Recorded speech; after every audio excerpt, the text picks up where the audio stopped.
Estamos poniendo la mañana en camino. Nuestro invitado pone la mañana en camino, el doctor en ciencia política, el profe Jaime Yafé. SEA Portones, 2 años de garantía y 3 controles remotos inviolables. Service los 365 días del año. SEA Portones, 2-601-2611. seaportones.com.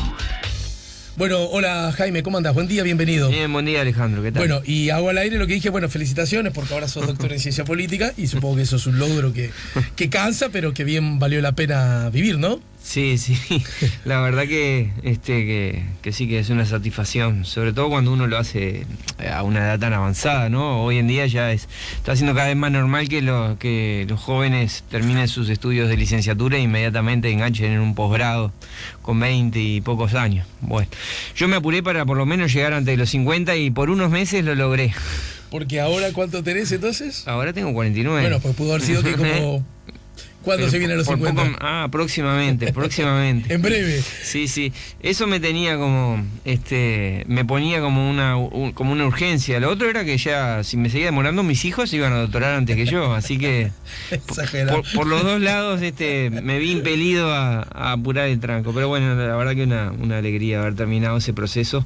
Y espero que no inventen más niveles de formación y que el doctorado realmente sea el último, porque yo ya estoy un poco cansado. De seguir subiendo peldaños. Sí. Bueno, a propósito, recuerdo que sin que vos lo sepas naturalmente, acerca de tu trabajo y la defensa del mismo, me acuerdo que en su momento conversamos, recién te lo contaba, con el doctor Jorge Lanzaro, que también cada tanto visita esta casa y tiene la amabilidad de participar de este programa frente a este micrófono. Y bueno, y él me había adelantado de que era tu tutor y del tema. Y aprovecho a hacerte la primera pregunta, porque el tema, leo textual, Izquierda y Democracia en Uruguay, un estudio sobre lealtad democrática en tiempos de la Guerra Fría Latinoamericana, 1959-1973. Es brutal la conexión que tiene con el tema anterior, ¿no? Y cuando él me contó eso, yo me alegré mucho de que te pusieras a investigar en esa materia, porque yo tengo altísimo interés en ese tópico. Ya. Con lo que paso a preguntarte, ¿será que inevitablemente eso ocurre porque somos de la generación que somos y somos hijos, justamente como dicen los antropólogos, uno es más hijo de su tiempo que de sus padres, y por lo tanto hay como una necesidad, de algún modo, sin entrar en ámbitos psicológicos, personal de abordar ese tema, y ya que sos académico, ¿lo haces en esa dirección? Bueno, sí, es posible, digamos, el interés de todo investigador con sus temas, evidentemente tiene algo que ver con la biografía, con la trayectoria personal. En mi caso, digamos, acá se cruzan como dos asuntos: el objeto de estudio en sí mismo, el actor político de la izquierda uruguaya o sus componentes, que a mí me interesa particularmente, sí, también por una cuestión biográfica, sí. Y el periodo, ¿no? Ese periodo en el cual la democracia uruguaya y la sociedad uruguaya más en general ingresan en un periodo de confrontaciones muy intensos, que terminan con la crisis de la democracia y la instauración de la dictadura. Y entonces, a mí, por los dos lados, ese tema siempre me generó interés. O sea, en lo biográfico, digamos, en los dos hay una cuestión generacional. Yo cuando era adolescente, fui un militante gremial y político de izquierda de los años, tardíos años 80, hasta el año 91 tuve una militancia política bastante intensa siendo adolescente. Y entonces siempre, digamos, los temas de la izquierda uruguaya en general me han interesado, quizás por esa cuestión de haber tenido un pasado, digamos, militante en algunas organizaciones de la izquierda. Pero bueno, luego eso también se volvió un tema de interés académico mayor, porque la izquierda uruguaya empezó a crecer, a desafiar cada vez más a los partidos tradicionales, llegó al gobierno y bueno, entonces se volvió un objeto de estudio interesante para explicar a la política uruguaya reciente. Claro, Entonces está. Con los pies apoyados en la vereda del hoy día, ¿no? Claro, entonces más allá de lo biográfico, del interés personal, digamos, esto conectaba con un interés mayor, que era dar cuenta de un proceso político que efectivamente el Uruguay vivió. En buena medida, explicar la historia de la izquierda, reconstruir y explicar la historia de la izquierda es hoy en día una contribución o una parte muy importante a la contribución a entender la historia uruguaya reciente. Y después, bueno, sí, el periodo, claro, yo nací en el 67, yo nací en esos años que ahora estoy estudiando. No sé qué hay de cierto, pero siempre he escuchado así que los historiadores tienen como una tendencia, y podemos acá incluir a los politólogos a los cuales nos interesa la historia. Bueno, pero vos además a indagar en su profe propia de historia, ¿no? Sí, yo tengo las dos patas. Tenemos como una tendencia a ir ahí, a ese momento, al tiempo de nuestros padres, ¿no? O sea, al tiempo en el que nosotros nacimos.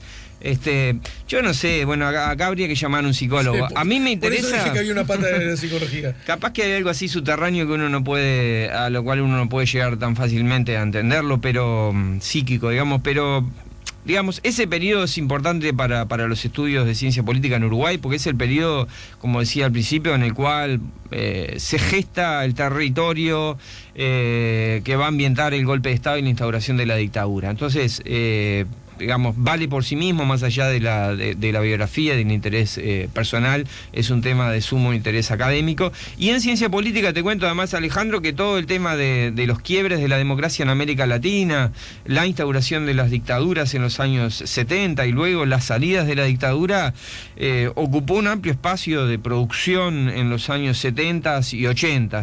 Hoy se puede decir que en ciencia política está un poco abandonado, pero hubo un momento en el cual esos temas fueron muy importantes y bueno, yo volví a visitar esa literatura que es que fue muy prolífica y que dio lugar a contribuciones que hoy en día siguen siendo referenciales en la ciencia política, no solo uruguaya ni latinoamericana, en la ciencia política mundial.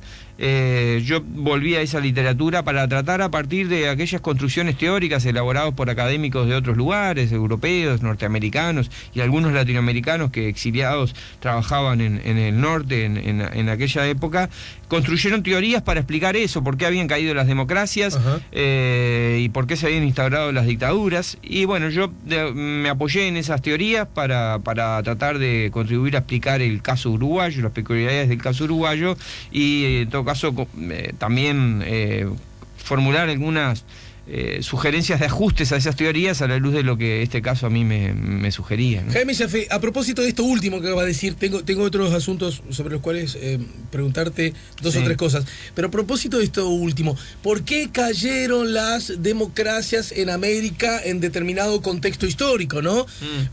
Finales de los 60, fundamentalmente los 70, ¿no?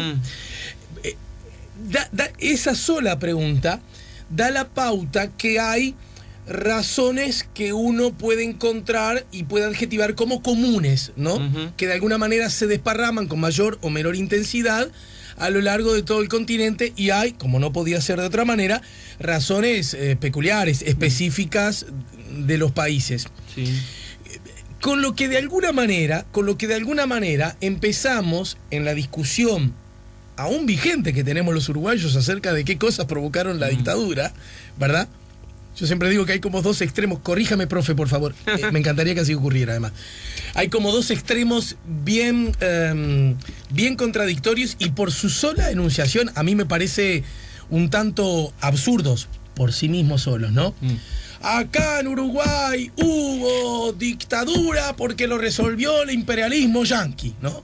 Una única razón, los yanquis dijeron, bueno, dictadura en Uruguay, se acabó. Lo estoy grosereando, pero podría ser un extremo. Y el otro, acá hubo dictadura por los tupas, ¿no? Claro, si no hubiese habido tupas, no había dictadura. Da la sensación, mi querido profe, que ambas razones pudieron, desde distintas formas y con distinta intensidad, haber incidido. Pero también da la impresión de que por sí mismas no explican los quiebres institucionales en la región y el de Uruguay en particular, ¿no? Sí, totalmente de acuerdo. En primer lugar, esos dos factores que vos mencionaste no son los únicos. Claro. pero no pueden, digamos, no pueden dejar de considerarse. Es indudable que digamos, las tendencias golpistas que se consolidaron dentro de las Fuerzas Armadas uruguayas, como en otros países de la región en esa época, y el proceso de depuración interna de las Fuerzas Armadas que fue marginando a los sectores constitucionalistas, o sea, los sectores que no acordaban en derribar a la democracia, es un factor clave. También es cierto que el accionar violento del MLN contribuyó a generar un proceso de radicalización política y de descrédito en la capacidad de las instituciones democráticas para resolver los problemas del país, incluso para resolver los conflictos sociales y políticos, que agregó, digamos, o contribuyó a crear las condiciones propicias para que se produjera la caída de la democracia en 1973. Ahora, ninguno de los dos por sí mismo explica que el resultado haya sido ese. Fueron factores que se conjugaron con otros. Vos mencionaste un tercero al principio, parodiando, que es el papel de Estados Unidos. Y sin duda... nosotros no podemos decir que sin la contribución de Estados Unidos no se hubieran producido los golpes de Estado y la instauración de la dictadura. Pero lo que sabemos fehacientemente es que Estados Unidos jugó en favor de la instauración en favor de los golpes de Estado y en favor de la instauración de las dictaduras y de su sostenimiento y por lo tanto de su duración. Hasta que consideró que ya no eran más necesarias allá en tiempos de la segunda presidencia de Ronald Reagan y empezó a contribuir a que las dictaduras terminaran. Así como no podemos decir que las dictaduras terminaron nada más que porque a Estados Unidos ya no le resultaban funcionales, tampoco podemos decir que comenzaron nada más que porque a Estados Unidos le venían bien en el marco de la Guerra Fría y de la confrontación con el comunismo internacional, que era su gran enemigo. Pero es muy claro, y hoy en día tenemos suficiente documentación emergida de los propios organismos del gobierno norteamericano para sostener esto, que Estados Unidos fue variando su posición a lo largo de los años 60 y terminó apoyando los golpes de Estado. Mirá, Alejandro, cuando en Uruguay se empezó a hablar seriamente de la posibilidad de golpes de Estado, o sea, cuando se empezó a regularmente denunciarse en la prensa uruguaya y en el ambiente político que había actores dentro y fuera de las Fuerzas Armadas que querían poner fin a la democracia y dar un golpe de Estado para hacerlo, la documentación del Departamento de Estado norteamericano, los informes de la Embajada de Estados Unidos en Montevideo a sus superiores en el Departamento de Estado, muestran que la diplomacia norteamericana y el gobierno norteamericano a través de su Departamento de Estado estaban en contra de esa salida, en contra de un golpe de Estado en Uruguay, y movían sus influencias, sus contactos con los políticos uruguayos y dentro de las Fuerzas Armadas y la policía uruguaya en contra de la posibilidad de un golpe de Estado. ¿En qué fechas? 1964, 1965, 1966. Esto está muy claro en ese momento, la primera mitad de los 60, pero está igualmente claro que esa posición empieza a cambiar y ya entre el 68 y el 73 los norteamericanos empiezan a girar hacia la salida golpista. Hasta que terminan abiertamente apoyando, digamos, el golpe. Abiertamente digo... Esto no, abiertamente está mal, porque estas cosas se manejan entre bambalinas, en el secreto de las conversaciones reservadas, ¿no? Pero quiero decir, acá decía abiertamente no por la publicidad que tenía esa posición, sino en el sentido de la claridad de que esa era la línea política, ¿no? De que a fines de los 60 y comienzos de los 70, yo te diría muy claramente, entre el 71 y el 73 está claro que Estados Unidos promueve el golpe de Estado, apoya el golpe de Estado cuando se produce y apoya a la dictadura cuando se instaura. La apoya militarmente, económicamente y diplomáticamente. ¿Qué ha pasado en el medio? Bueno, hay algunos fenómenos muy importantes que no son ni siquiera uruguayos. Mirá, uno muy, muy importante es el triunfo de la Unidad Popular Chilena. De la Unidad Popular Chilena, esa coalición de izquierda que a través de las elecciones colocan el gobierno a la izquierda chilena a partir del año 70, seguido a los pocos meses de la creación del Frente Amplio en Uruguay, que si bien respondía a un proceso interno muy largo, que había recorrido la izquierda uruguaya desde hacía mucho tiempo, al mismo tiempo estaba claramente inspirado en la experiencia chilena. Entonces, con el triunfo de la Unión Popular en Chile, los norteamericanos es que terminan de hacer el clic que ya venían procesando, es decir, bueno, no. La única forma de parar a la izquierda, que para ellos la izquierda, vamos a aclarar, era el comunismo internacional, no hacían mucho... Sin matices, ¿no? No hacían muchos matices, era el enemigo. Habría más malos o menos malos, pero todos eran los malos de la película, todo el fantasma del comunismo. Entonces, el hecho de que en Chile triunfara la izquierda por la vía electoral y de que en Uruguay a los pocos meses, fíjate que las elecciones que colocan a Allende en la presidencia en Chile son en septiembre del 70 y en febrero del 71, en octubre del 70, al mes siguiente se está concretando el llamamiento a la formación del Frente Amplio y a los 4 meses en febrero se crea el Frente Amplio. Entonces, esto, digamos, hace que el gobierno norteamericano termine de concluir en tiempos de Nixon y Kissinger como secretario de Estado, Nixon como presidente y Kissinger como secretario de Estado, que la única forma de poner fin a la izquierda, de poner freno a la izquierda en América Latina, finalmente era la vía autoritaria, ¿no? Entonces, bueno, ese factor jugó.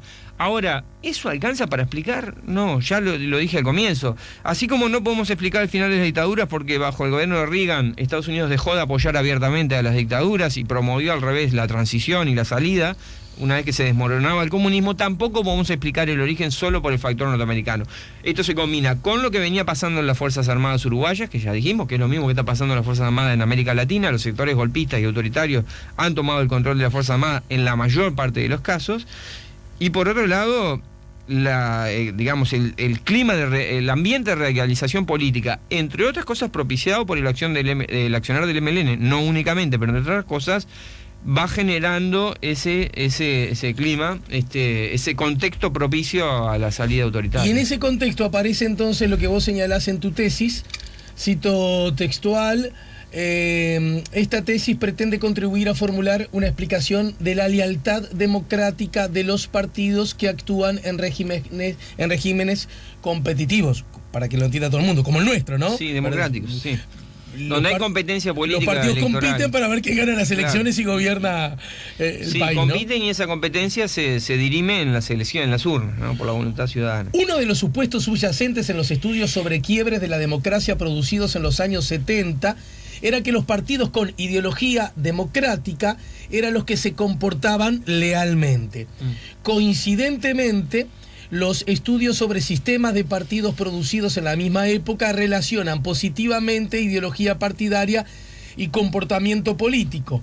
La idea básica era sencilla: quien no cree en la democracia como régimen político ideal no tiene motivos para comprometerse con su estabilidad y sobrevivencia.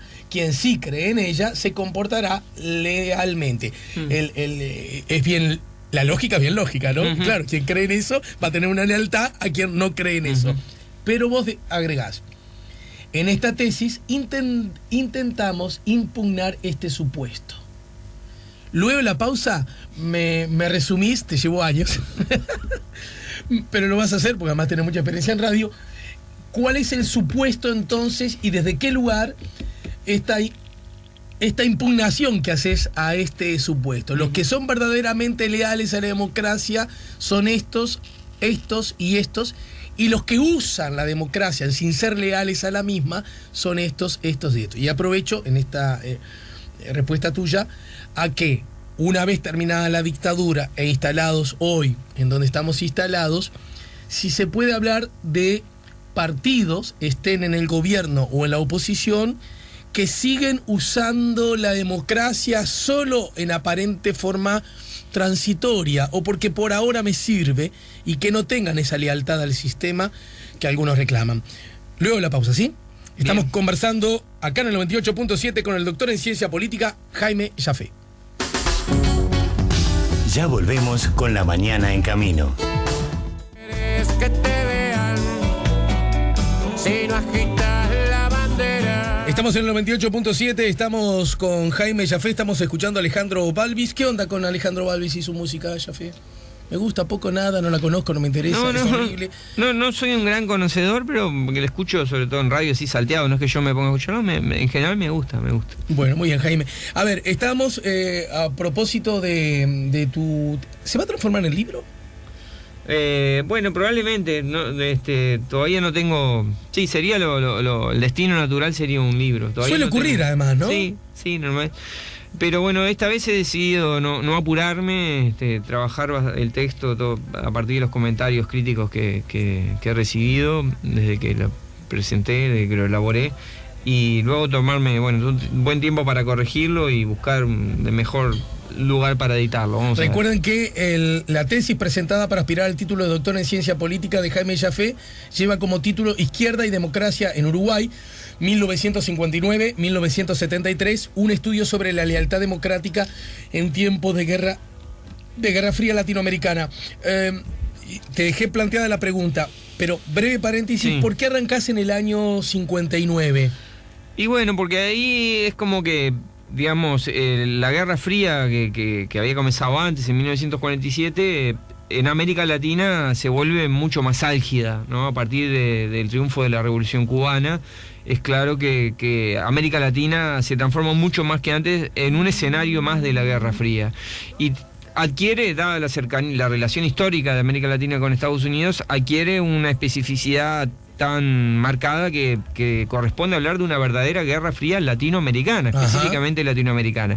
Y al mismo tiempo, en Uruguay, es el año en el cual se produce un cambio político muy importante, cuando por primera vez un gobierno con mayoría del Partido Nacional toma las riendas de la administración pública.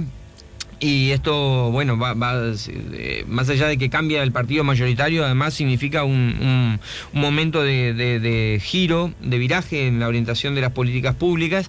Entonces, bueno, podemos decir que en Uruguay los años 60 empezaron en el 59. En América Latina empezaron en el 59, digamos, 2 años antes del comienzo estrictamente cronológico de la década.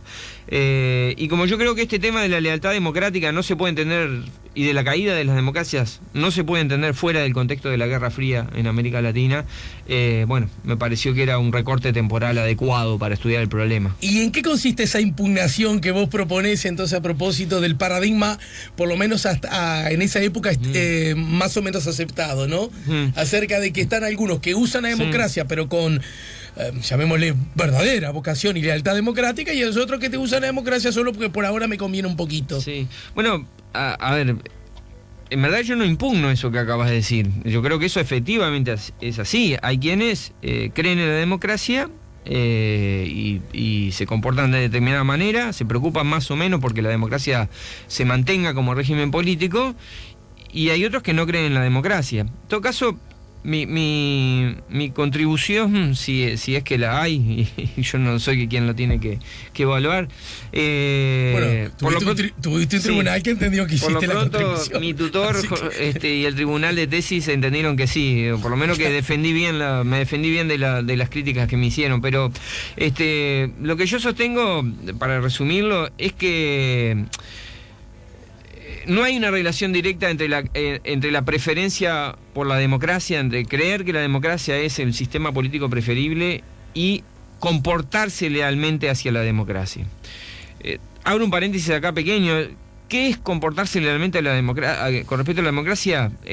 Sencillamente quiere decir que los actores, sean estos partidos, a mí lo que me interesan son los partidos, pero bueno, pueden ser organizaciones empresariales, sindicales, etcétera. Los actores, cuando despliegan su comportamiento, se preocupan de que no afecte a la estabilidad y permanencia de la democracia. Y por lo tanto, si evalúan que alguna de sus acciones podría contribuir al deterioro o a la caída eventualmente de la democracia, dejarían de comportarse de esa manera. Entonces, cuando el comportamiento se ajusta a esa preocupación, yo digo que hay lealtad democrática. ¿Cuál es la vuelta que yo le di en la tesis a este tema? Es que yo no creo que eso se desprenda directamente de la ideología, es decir, de si los partidos, que es lo que a mí me preocupa, creen o no creen en la democracia. Lo que he observado es que, concretamente estudiando a los comunistas y a los socialistas uruguayos en los años 60, pero también extendiendo esto al comportamiento de los sectores liberales de los partidos tradicionales blancos y colorados, es que hay actores que creen teóricamente en la democracia y sin embargo conspiran contra ella, no son leales, y del otro lado hay actores que no creen en la democracia como sistema político preferible y sin embargo se preocupan porque se mantenga, porque consideran que, dadas las circunstancias, es el mejor sistema realmente existente. Entonces, la lealtad democrática, lo que yo te concluyo es que no se explica únicamente por la ideología de los partidos, o sea, concretamente por si en la ideología de los partidos la democracia es el sistema político preferido o no, sino más bien y fundamentalmente por otros factores que tienen que ver con, bueno, qué tan exitosos logran ser los partidos en su comportamiento político concreto dentro de los marcos democráticos para alcanzar sus objetivos. Y entonces vamos a aterrizar esto a los dos casos que yo estudié. Dale. En los años 60, ni los comunistas ni los socialistas uruguayos creían en la democracia como sistema político ideal. ¿Tá? Estamos hablando de la democracia liberal, representativa o parlamentaria. Bueno, la que tenemos hoy día. Sí, claro, pero no hay que olvidarse que en los años 60 se discutía mucho esto, cuál era la verdadera democracia. Pero cuando yo digo que ni los comunistas ni los socialistas uruguayos en los años 60 creían en la democracia, me estoy refiriendo estrictamente a la democracia liberal parlamentaria, ¿sí? Representativa. No digo que no sea importante toda la discusión que hubo en esa época sobre si eso era o no la verdadera democracia, pero bueno, me estoy refiriendo a eso. Los comunistas nunca habían creído en la democracia. Como buenos marxistas-leninistas creían que la democracia no era más que la cáscara que encubría la dominación de la burguesía sobre los sectores populares y más específicamente sobre los trabajadores. Los socialistas habían creído durante la mayor parte de su historia en la democracia, eran socialistas democráticos en tiempos de predominio de Emilio Frugoni en el Partido Socialista, pero en el transcurso de los años 60 fueron descreyendo de la democracia, sobre todo a partir del año 62, cuando se produce un rotundo fracaso de un experimento electoral que realizaron aliándose con un sector que se había desprendido del herrerismo del Partido Nacional, el sector liderado por Enrique Erro. La Unión Popular, ¿no? Exacto. A partir de ese rotundo fracaso electoral, los socialistas, muy influidos al mismo tiempo por la experiencia y la prédica revolucionaria antidemocrática que venía de Cuba, descreyeron de la democracia y fueron descreyendo cada vez más. Entonces, para la mayor parte del periodo que a mí me interesa, del 59 al 73, ninguno de los dos creía en la democracia. Sin embargo, lo que observo es que los comunistas, que no creían en la democracia entonces como sistema político ideal, se comportan bastante lealmente. Es decir, ajustan su estrategia y su accionar político a la preocupación de que la democracia no caiga, de que la democracia perdure. Mientras que los socialistas, que tampoco creían en la democracia, sin embargo se comportan con total despreocupación de que sus acciones puedan conspirar contra la estabilidad y duración de la democracia. Entonces, dos partidos que no creen en la democracia y sin embargo uno se comporta bastante lealmente. No digo que no hubiera al revés, digo que hay mucha ambigüedad en la actitud de los comunistas, sí, pero sí, en términos generales podemos decir, se preocupan porque la democracia perdure, mientras que el otro no. Entonces, si a igual situación de descreencia en la democracia uno se comporta lealmente o más lealmente y el otro se comporta más bien deslealmente, quiere decir que la ideología no es el factor determinante. ¿Qué es lo que explicaría? Bueno, yo, digamos, al cabo del análisis de la reconstrucción histórica que hago del itinerario de los comunistas y los socialistas en esos años, la conclusión a la que llego es que los comunistas, a pesar de que no creían en la democracia, eran leales, entre otras cosas y fundamentalmente porque fueron muy exitosos en su estrategia política. Lograron en esos años... Electoralmente les iba bien, razonablemente bien. No solo, porque a los comunistas no les interesaba les interesaba mucho, pero no solo les interesaba construir una base electoral importante y transformarse en el partido mayoritario, primero dentro de la izquierda y después contribuir a crear una alternativa que pudiera desafiar realmente a blancos y colorados, sino que les interesaba mucho también su presencia en lo que ellos llamaban el movimiento de masas, fundamentalmente el movimiento sindical y en segundo lugar el movimiento estudiantil y otros movimientos sociales de menor importancia. En todos esos lugares, en la arena electoral, que priorizaban mucho, en el movimiento sindical, que era su segunda gran preocupación, y también, aunque no tanto en el movimiento estudiantil, pero sobre todo en el movimiento sindical y en el terreno electoral, los comunistas fueron muy exitosos. Ojo, cuando digo muy exitosos, estoy diciendo que lograban las cosas, los humildes objetivos que se proponían, por lo menos en el terreno electoral. Eran un partido absolutamente minoritario que, como gran triunfo en el año 66, logró estar en el entorno del 5%. Pero para la historia, para el recorrido, para la trayectoria anterior del Partido Comunista, eso fue un logro muy importante.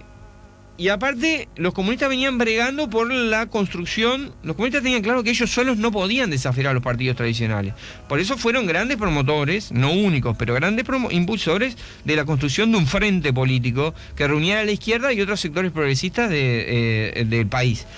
Y digamos, en el 70-71 terminan de lograr eso, ¿no? Entonces, para los comunistas, todos estos pasos, su resultado electoral del 66, la creación del Frente Amplio en el 71, se acreditan como logros en una estrategia política que tenía esos objetivos presentes.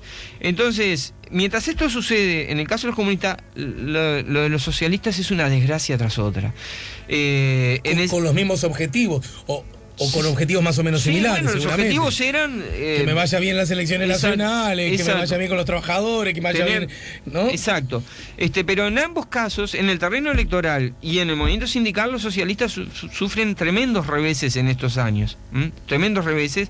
Y no logran ni de cerca, en algún momento episódicamente puede ser, muy concretamente en algún sindicato, no en el movimiento sindical en general, en algún ámbito del movimiento estudiantil, pero en términos globales no logran ser un contendiente de fuste para los comunistas dentro de la izquierda. Algunas preguntas, Jaime, a propósito de esto que vos planteás, que ya me llevo como conclusión, bueno, ya lo había leído, pero en todo caso, no confundir, digamos, lealtad democrática solo bajo el paraguas de la ideología, ¿no es cierto? Exacto. Es decir, los comunistas, los bolches que creían en la dictadura del proletariado, sin embargo, se comportaban con lealtad democrática. Sí. Pero también vos, para no dorar tanto la píldora, decís, pero cuidado, probablemente tenía una razón del artillero. ¿Cuál era? Utilizando esas herramientas les iba razonablemente bien, de acuerdo a sus humildes o por lo menos previsibles objetivos. ¿Muy Exacto, bien? Por eso yo digo que eran leales por conveniencia. Ahí está. Era lo que les convenía. ¿Por qué no iban a ser leales si les iba bien, si lograban sus objetivos? Ahora,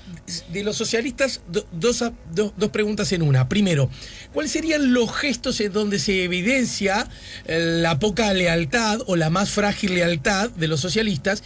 Y si por ahí hay que encontrar una de las razones por las cuales el MLN se forma en buena medida con cuadros del Partido Socialista que abandona ese partido y que forman parte de lo que terminó siendo la guerrilla o la sedición, como se le quiera llamar. En gran medida, vos decís en qué medida, en gran medida. ¿En qué se evidencia esa creciente deslealtad del Partido Socialista que representaba una verdadera ruptura con su tradición democrática, ¿no? Los comunistas nunca habían creído, o sea, si los comunistas hubieran hecho eso, no debería llamarnos la atención, porque era su tradición política, la crítica a la democracia liberal. Pero en el caso de los socialistas representaba una verdadera ruptura con la tradición partidaria. Entonces, lo que sucede en esos años es muy significativo. ¿En qué se evidencia?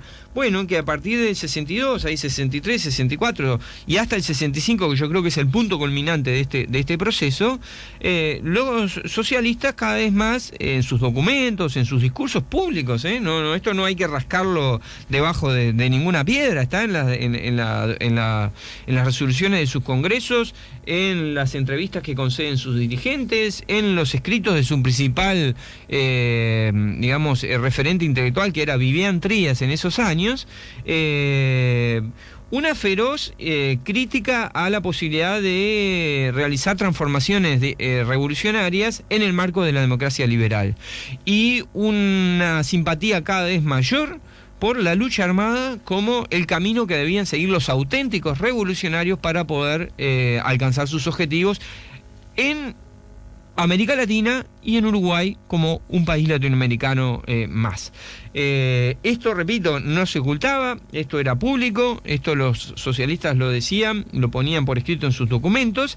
Y bueno, el Congreso del año 65, digamos, es, yo creo, la máxima, el punto máximo, digamos, de culminación de ese proceso de descreencia en la democracia y de proclamación de que si bien hay que seguir participando de las elecciones, porque bueno, en Uruguay es la forma más visible de hacer política y comunicarse con las masas, de todas formas no hay que creer que por ese camino se llega a ningún lado, y hay que prepararse para la auténtica lucha revolucionaria. Estoy tratando de emular el lenguaje político de la época, que no es otra que la lucha armada, ¿no? Entonces, bueno, fíjate vos que en diciembre del 67 el Partido Socialista, junto con otras organizaciones, termina siendo ilegalizado. Uno de los primeros actos del presidente Pacheco cuando asume, que muestra la deriva autoritaria que va a tener su gobierno, ilegalizando al Partido Socialista. ¿Pero por qué? Es decir, ¿cuál es el motivo puntual por el cual el fundamento, digamos, del decreto de ilegalización? Que el Partido Socialista había adherido a la declaración final, a las resoluciones, no solo la declaración final, que había aprobado la Conferencia de la Organización Latinoamericana de Solidaridad, la OLAS, en agosto del 67, de ese año, del 67, en La Habana, que fue donde se reunió, donde abiertamente se decía que el único camino para la revolución en América Latina era la lucha armada, y que el deber de cualquier revolucionario en cualquier país latinoamericano era tomar las armas, para ir a hacer la revolución, lo cual era sinónimo de tomar las armas. Entonces, esto ya estaba prefigurado en las resoluciones del Congreso Socialista del año 65. Lo otro que vos preguntabas, esto también es evidente que esto tiene mucho que ver con el hecho de que son algunos militantes y incluso algún dirigente muy destacado del Partido Socialista quienes protagonizan, junto con gente de otras militantes de otras organizaciones de izquierda de la época, la creación de lo que va a ser a los pocos años el MLN, la organización guerrillera. Es decir, ¿cuándo comienzan los primeros contactos de lo que se llamó en su época el coordinador, que es el germen que después va a terminar en la creación del MLN en el año 65?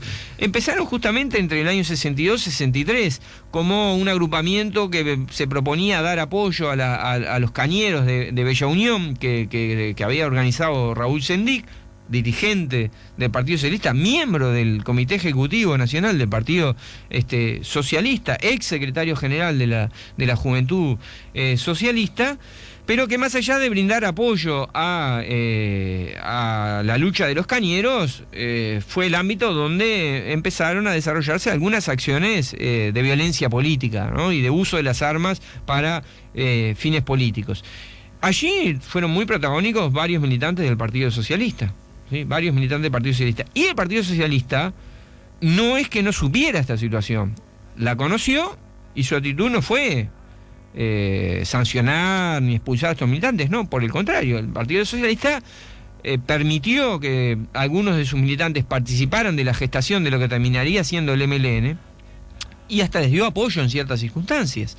Apoyo de diversos tipos, apoyo legal cuando tenían problemas con la justicia, o apoyo de cobertura cuando estaban perseguidos y necesitaban algún tipo de ayuda. Es más, cuando se crea el MLN en el 65 ya como organización, el Partido Socialista sigue tolerando esa pertenencia de algunos de sus militantes. O sea, pertenencia bicéfala, digamos. Sí, esa doble militancia al MLN. Y en verdad, recién en diciembre del 66, cuando se produce un primer hecho violento importante que hace que todos los que estaban participando de la estructura del MLN pasen a la clandestinidad, en diciembre del 66, recién ahí se produce no la expulsión, sino la renuncia, probablemente acordada, entre el Partido Socialista y sus desde entonces ex militantes, que piden la baja del Partido Socialista. Pero estamos ya a fines del 66. Uh-huh.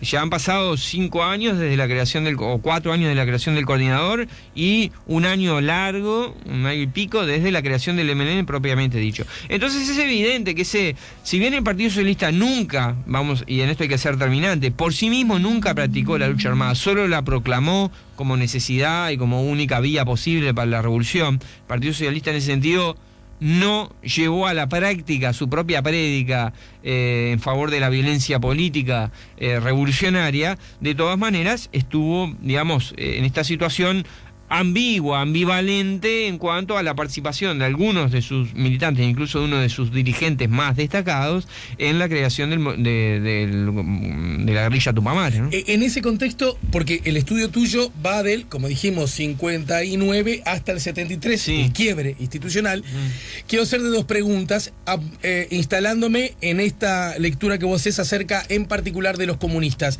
Alguien podría decir, pero pará, hermano, ¿de qué lealtad podemos estar hablando cuando, entre otras cosas, el Partido Comunista apoyó explícitamente, y la Central de Trabajadores también, con la fuerte influencia de los comunistas en aquella época, los comunicados 4 y 7 de los militares, comunicados claramente golpistas, y la otra, la construcción de un aparato armado del Partido Comunista que de alguna manera se daría de bruces con esto que tú acabas de decir? ¿Me lo contestás luego en la pausa? Sí. Estamos ¿No? con Jaime Jafé. Jaime, no quiero que te vayas hoy, te vas a ir en poquito tiempo, pero no quiero que te vayas sin, creo que es la pregunta del millón, porque todo esto que hacemos mirando él atrás, más o menos cercano, más o menos lejano, tiene como objetivo que nos sirva para entender el ahora y a ver qué luz tira para dentro de 2 o 3 minutos, ¿no es cierto? Sí. En ese aspecto, la de la lealtad democrática, ¿cómo está parado el sistema político en general? Y pregunto, la izquierda, naturalmente, pero también la derecha, o la centroizquierda y la centroderecha, porque entre otras cosas recordemos que en Uruguay hubo un quiebre institucional hace 40 y pico de años, y lo protagonizó un presidente de la República electo por un partido que no era de izquierda, ¿no? Bueno, lo vemos luego de la pausa. Estamos poniendo La Mañana en Camino. Ya volvemos con La Mañana en Camino.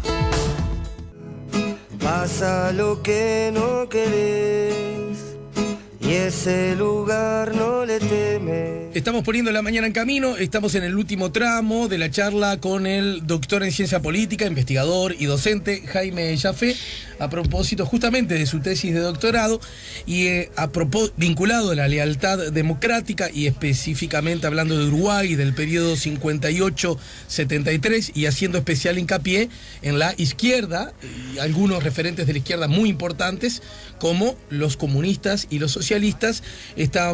Tú estabas explicándonos algunas diferencias según tu estudio y tu investigación.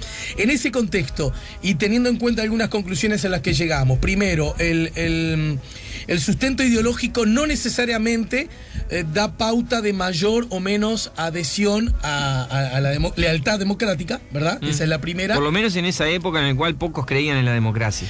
No digo que esto valga en todo momento y lugar, digo que en ese contexto de crisis generalizada, de guerra fría en América Latina, la ideología no es lo que explica él. En ese sentido señalaste que el Partido Comunista en todo caso si tenía cierta lealtad democrática, también era por conveniencia, en el sentido que este sistema le resultaba funcional, a diferencia del Partido Socialista. Y un poco para pelear y para molestar, ¿dónde entran en ese casillero de la lealtad? La adhesión a los comunicados 4 y 7 de los militares allá en el febrero amargo del 72, ¿verdad? Algo así, para muchos el verdadero inicio. 73. El febrero amargo del 73, debía decir, el verdadero golpe de Estado, según muchos. Y por otro lado, la propia conformación del aparato armado del Partido Comunista. Bueno, sencillamente que yo dejo muy claro en mi trabajo que en esa época prácticamente nadie era completamente leal o completamente desleal.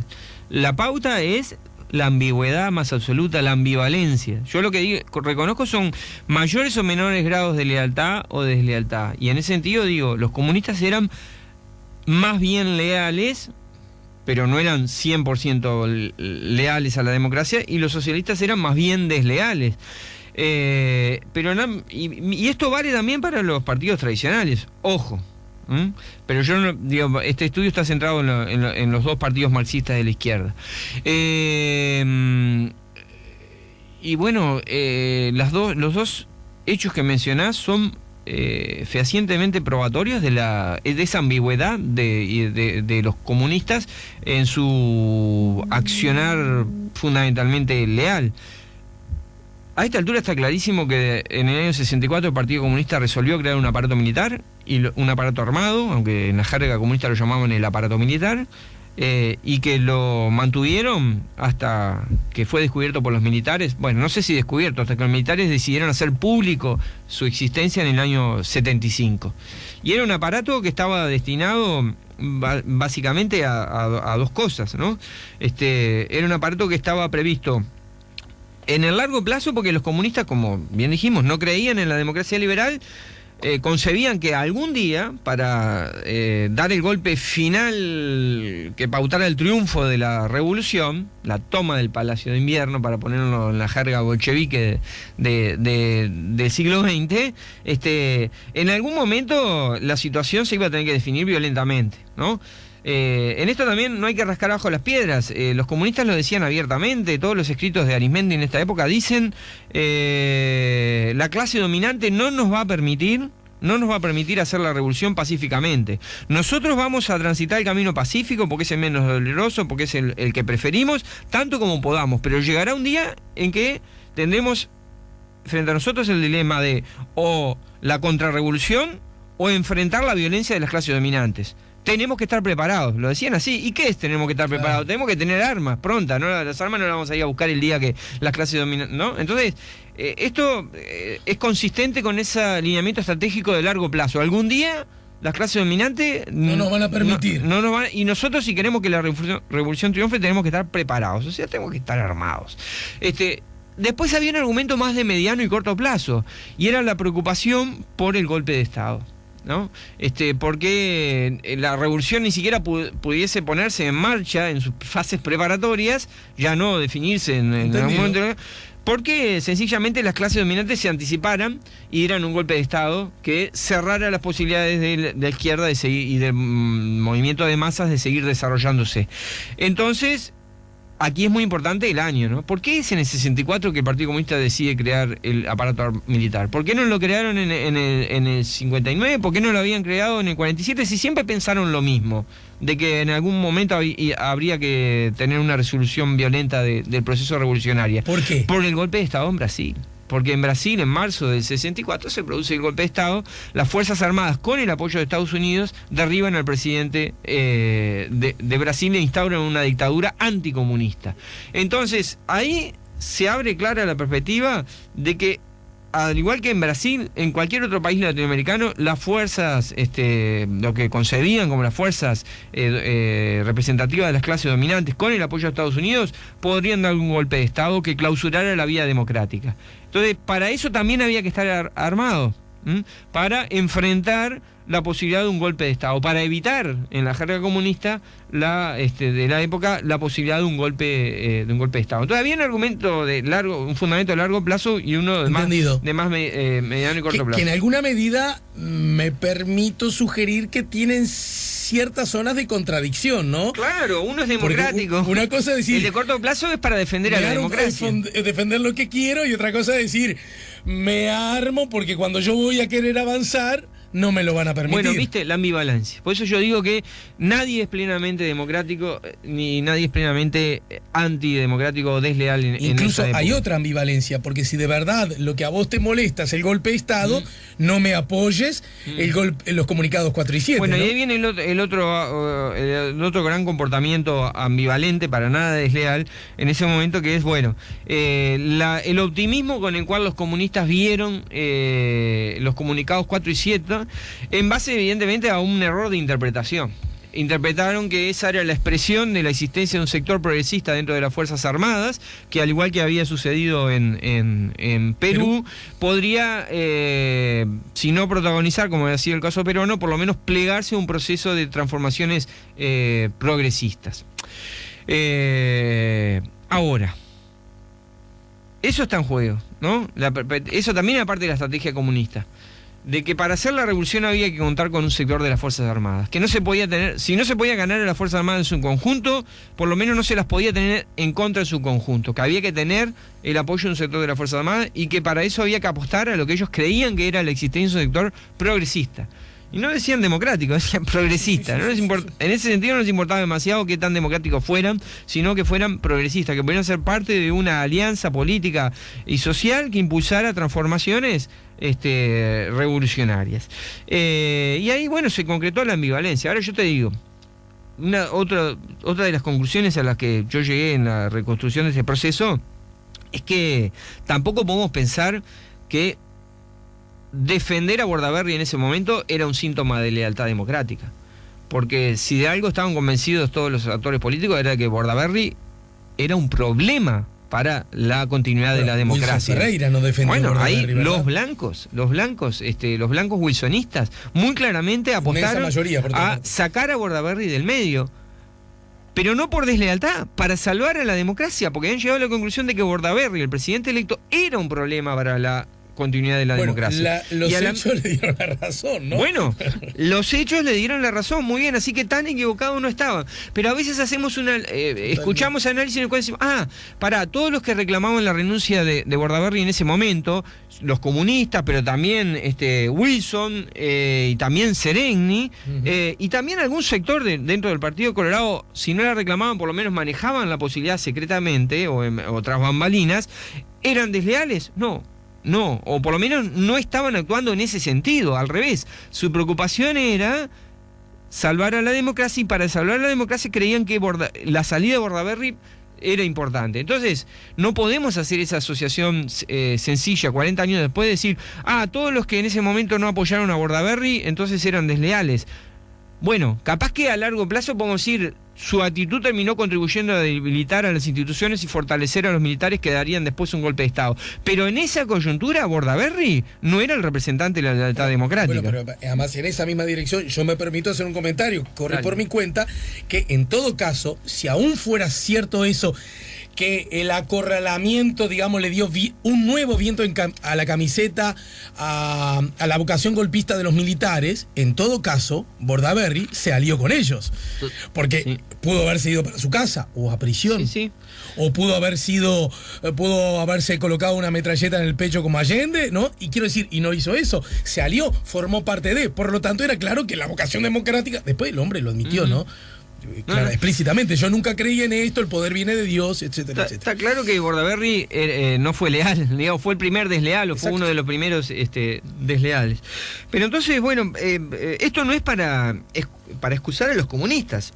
Repito, los comunistas, hablaste de la ambigüedad, está clarísimo. Pero todo lo que aparte digo, los comunistas al mismo tiempo es notorio que creían que dentro de las Fuerzas Armadas había un sector progresista al que había que apostar, ¿no? Eso era parte de su estrategia, parte de su lectura de la situación política, y eso era independiente de qué pensaran del presidente, ¿no? Lo que pasa que el presidente, que en febrero del 73 se ve desafiado por los militares, tenía estas peculiaridades que llevan a dudar muchísimo de que se pueda identificar ser leal con defender la permanencia de Bordaberry en febrero del 73. Y en el último escalón de esta charla, entonces, pasada la dictadura, recuperada la democracia y ya instalados en el devenir democrático desde hace varias décadas, incluso con la, entre comillas, el paradójico dato de que ya el Uruguay post-dictadura ha sido gobernado por colorados, por blancos y por justamente la izquierda, incluso más paradoja aún, con fuerte presencia de los tupas, nada más ni nada menos. Hoy, ¿dónde estamos parados con relación a la lealtad democrática? ¿Está fuera de discusión la misma de todos? ¿Por qué un día sí y otro también se le vuelve a acusar, generalmente desde la derecha a la izquierda, que en realidad no creen tanto, pero algunos sí y allá menos? ¿Dónde estamos en ese sentido, estimado Jaime? Bueno, estamos en el mundo post-Guerra Fría, vamos a empezar por ahí, ¿no? Así como el mundo de la Guerra Fría, un mundo en el cual nadie creía realmente, nadie era 100% leal, ni siquiera los que defendían a la democracia desde Estados Unidos para abajo, hasta todos sus aliados en el marco de la Guerra Fría, nadie. Así como en aquel era un mundo de deslealtad, hoy vivimos en un mundo donde la lealtad democrática, por lo menos en esta región del mundo, se ha vuelto la norma, ¿no? la norma. Ahora, que haya una norma no quiere decir que no haya excepciones. Es más, siempre se dice que la existencia de excepciones confirman que la norma es otra, ¿no? Que la norma existe.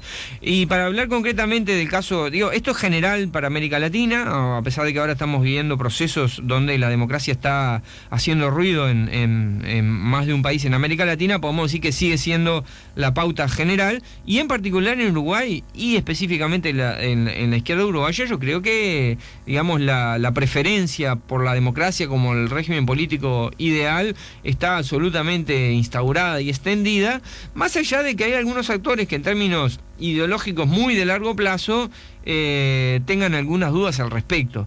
Pero... ¿Los comunistas otra vez, por ejemplo? Bueno, sí, los comunistas, porque su ideología sigue siendo el marxismo-leninismo, y el marxismo-leninismo es una ideología crítica de la democracia liberal. Es así. Digamos, el leninismo es crítico de la democracia liberal. Y otros que no necesariamente se definen como marxistas-leninistas, pero que su horizonte revolucionario de largo plazo pueden llegar a albergar alguna duda al respecto. Pero en el largo plazo es algo que está demasiado lejos. En el mundo real de la política cotidiana, ningún actor dentro del Frente Amplio podemos considerar que en su comportamiento revista visos de deslealtad democrática, y en esto no solo pesa el fin de la Guerra Fría, la caída del socialismo real, con toda la revisión ideológica que esto supuso para la izquierda, sino también la propia experiencia de la dictadura, ¿no? La izquierda uruguaya, como otras izquierdas, aprendió a fuerza de sangre el valor de la democracia, ¿no? Podemos decirlo así, con un costo humano altísimo. Entonces esa experiencia traumática de la dictadura ha llevado, no de ahora, desde hace mucho tiempo, una revalorización, una resignificación enorme de la democracia como régimen político, y esto indudablemente está pesando. Pero como siempre, nadie es 110% leal o desleal. Yo creo que en ese marco general de lealtad, a veces hay algunos comportamientos, o ha habido algunos comportamientos que no están perfectamente alineados en esa dirección, o hay ambivalencias, porque los partidos políticos en definitiva son actores colectivos compuestos por actores individuales, por individuos, y al igual que los individuos en su vida, digamos, no hay una clara línea recta que va en una dirección, sino que en una tendencia general uno se va para un lado o para el otro, tiene ciertas ambivalencias. Eso es lo normal, y ahí podemos colocar cosas como las discusiones recientes sobre si el MLN en algún momento de este periodo ha practicado o ha actuado fuera de la ley o no para financiar su actividad política. Ponele que eso se demostrara, yo no sé si es cierto, pero ponele que se demostrara. Eso no desmentiría de ninguna manera que el MLN se ha incorporado a la vida democrática en estos años, y que es uno de los puntales del partido político que ha demostrado cabalmente en los últimos 30 años que está integrado en términos de lealtad al sistema político democrático uruguayo. Me refiero al Frente Amplio, claramente, sí, del cual el MPP y dentro del MLN son el actor principal. Otro día, con tiempo, porque sos un hombre, como es obvio, muy ocupado, a mí me gustaría que nos ayudaras a entender algo que sobre lo cual a veces presumo se confunde, y es, una cosa es ser, por decirlo de algún modo, anticapitalista o crítico del capitalismo, y otra cosa es la democracia. Capitalismo y democracia no necesariamente son sinónimos, ¿no? Bueno, para empezar, son cosas distintas. Uno es un sistema económico y social, y otro es un régimen político. Pero bueno, sobre esos temas hay amplias discusiones, ¿no?